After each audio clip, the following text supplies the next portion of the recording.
Hello, and welcome to this week's Tuesday tutorial. I'm Zane Condren, Senior Video Specialist here at Newtek.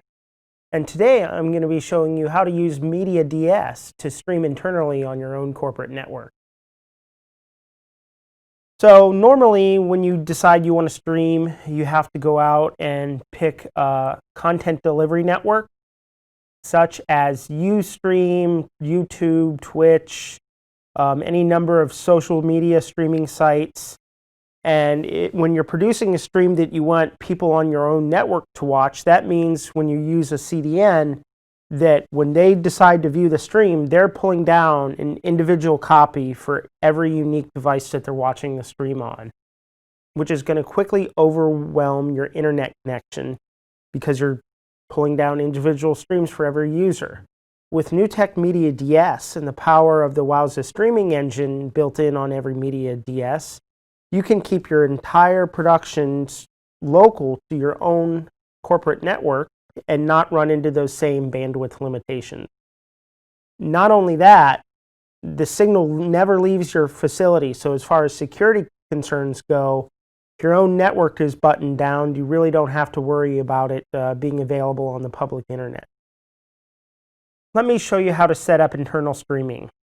First, we're going to choose the channel that we want to stream to our internal network on, and then we're going to go choose the Wowza streaming engine option. Once we choose that, we can configure what quality level we want to stream, or if we want to load in a new custom profile. And then you can simply hit the stream button, and this will start the stream available on your corporate network.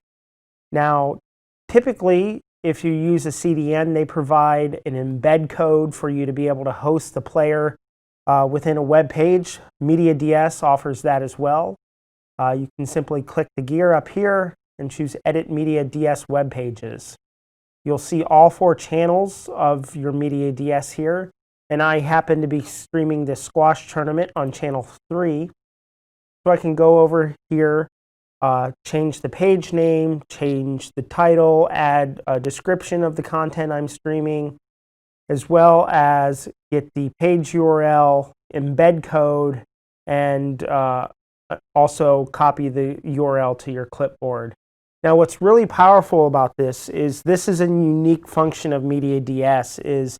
There's never been an appliance or service really out there that you could simply do your video encoding on, as well as host the web page and host the actual video player. All of that can be done on your MediaDS. So we can simply type in this address over here on our laptop, or this also works on mobile devices. It fully supports both Android and iOS, so you don't have to worry about that. As soon as we activate this stream, that's all we have to do. By using the internal Wowza streaming engine on your MediaDS, you're going to have a safe, secure live video stream, and you're not going to overwhelm your internet connection. One feature that's built right into your MediaDS is a live DVR service built in on the stream. So if your viewers show up late to the broadcast, they can start at the beginning and catch up with everyone else automatically. So each MediaDS can deliver about 501 megabit streams on your internal LAN. The magic of Newtek NDI allows you to stack multiple MediaDSs together and deliver more capacity if needed, or you can use the external streaming features to deliver to CDNs that can deliver your stream globally. Thanks for watching today's Tuesday tutorial. If you have any ideas for topics you would like to see covered, please leave it in the comments below. Thanks, and we'll see you again next week.